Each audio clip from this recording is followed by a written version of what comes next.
अहम खबर आपको देख के पेशावर हाई कोर्ट ने 3 MPO का नोटिफिकेशन कलअदम करार दे दिया। अदालत ने 3 MPO के तहत तमाम गिरफ्तार अफराद को रिहा करने का हुक्म दे दिया है। पेशावर हाई कोर्ट ने 3 MPO के नोटिफिकेशन कलअदम करार दे दिया। पेशावर में 3 MPO के तहत तमाम गिरफ्तार अफराद को रिहा करने का हुक्म दे दिया है। तफसीलात जानते हैं डॉन न्यूज के नुमाइंदे अब्दुल हकीम मोहम्मद से। जी अब्दुल हकीम मोहम्मद, बताइएगा मजीद क्या तफसीलात हैं? जी बिल्कुल, ये justice Ishtiaq Ibrahim Peshawar high court के जस्टिस अजली पर मुश्तमिल 2 रुकनी बेंच ने महफूज फैसला सुना दिया।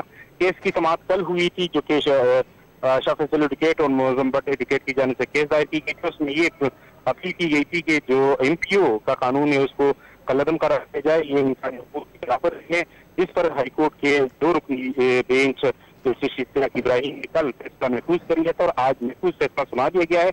महफूज फैसला में यह हिदायत जारी की गई है कि 9 और 10 मई को जितने भी 3 MPO के तहत गिरफ्तारियां हुई हैं उनको फौरी तौर पर रिहा करने का अहकाम जारी कर दिए गए हैं। फैसला सुना दिया गया। अदालत ने 3 MPO के तहत तमाम गिरफ्तार अफराद को रिहा करने का हुक्म दे दिया। तफसीलात देते अब्दुल हकीम मोहम्मद, आपका बहुत शुक्रिया।